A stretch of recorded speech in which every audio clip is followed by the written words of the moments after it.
Hey everyone, Sheila here from Life with Pets. So today I want to talk about divided tanks and just what you need to know if you're thinking about setting up one. Before I do get into the video, I just want to say that we do make dividers, as a lot of you know, and right now we are running a sale on them on our website and also on sponge filters and a few other items as well. I think root tabs and some of the decorations. So I will leave a link in the description box below if you want to go and take a look at all that. Okay, so you're thinking of setting up a divided tank, so what do you need to know? Firstly, I would say you obviously need to choose your tank size. Do you want to do a 5.5 gallon, a 10 gallon or a 20 gallon? And then you need to decide how many compartments that you're going to break that down into. For me personally, the 5.5 gallon, I would definitely not do any more than once, just one divider down the middle. For the 10 gallon, I would do no more than 2 dividers, which means you could then have 3 bettas in it. And for the 20 gallon, I would do probably no more than 4 or 5 dividers.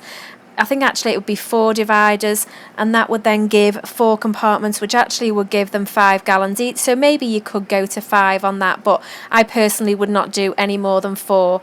A lot of what I'm going to talk about today is going to be relating to our divider, and that's just simply because ours is a lot more sturdy than most dividers, and so we do recommend different requirements. If you're just using a craft mesh divider, then some of what I'm going to talk about is not really going to be applicable. The one thing I would say about doing a divided tank is to make sure that the divider is firmly in place, is solid enough that it's not going to fall over or bend. And that is simply because if the two betta fish get together, they are going to seriously hurt each other. And I hear that so often when people are coming to the website or they're messaging me about buying dividers, is they've used the craft mesh ones, for instance, and they've failed.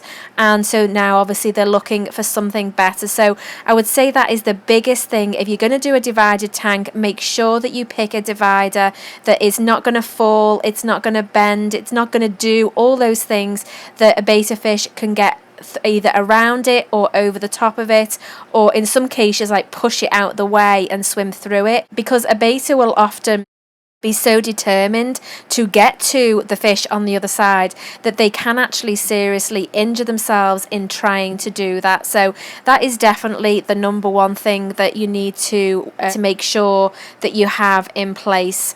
One thing that you do need to think about, especially if you have a sturdy divider, is water flow. Very often with ours, whether you choose one with or without holes, you will need to put some sort of aeration or filtration in both sides. As you can see in our tank, we just have 2 filters, one in each corner.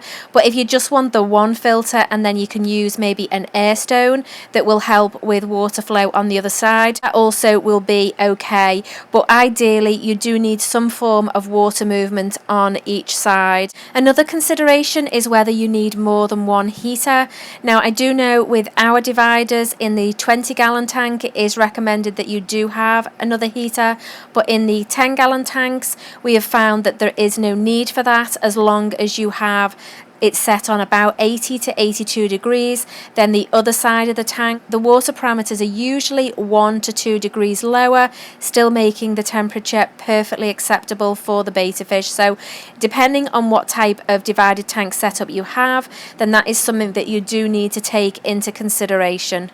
A question I often get asked is, can you put a male on one side and a female on the other? And that really is not a good idea. The hormones from the male and female will drive each other crazy, and she will just stay in a constant state of needing to breed or producing eggs, so it can actually cause them to be very eggy, which obviously is not very healthy for them.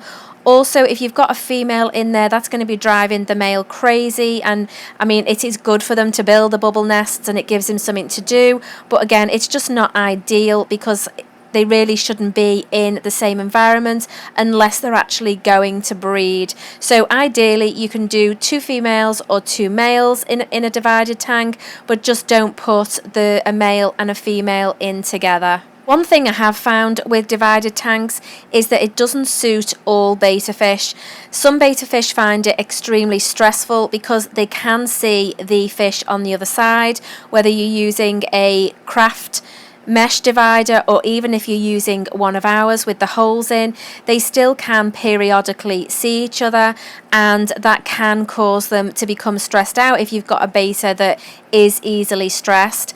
Mine actually do really like being in the tank together because occasionally they will see each other, and so it does give them some flare time, which is healthy for a betta fish. However, if you've got a divider where they can see each other all the time, then that actually can get very, very stressful. We do dividers without holes in, and so the only time they will be able to see each other, maybe a little, is if they're right up against the edge of the tank, and if there's a little gap there, then they might be able to see each other, but otherwise they won't. So that is something that you do need to take into consideration, that all betta fish are not suitable for divided tanks, and if you find that one is exhibiting stress or is not happy, then obviously you need to take it out of that environment. So the last thing is water changes, and you do need to be very careful when doing these in a divided tank. Once you're done with a water change, make sure that the divider is still firmly in place. Very often with dividers that aren't sturdy, then by moving the water around, adding water into the tank, it can knock them over or it can bend them, and then they become misshapen, and if you don't put them back, there's a risk of the bases being able to get to each other. So make sure that once you've done a water change, that the divider is back where it should be. Okay guys, that's it for this video. If you have any other questions about dividers, leave them in the description box below. As I said at the beginning of the video, we do have a sale going on our website right now. I will leave that link in the description box. Okay guys, thanks for watching. If you're not subscribed to this channel and would like to see more videos like this, then please do so, and we'll see you next time.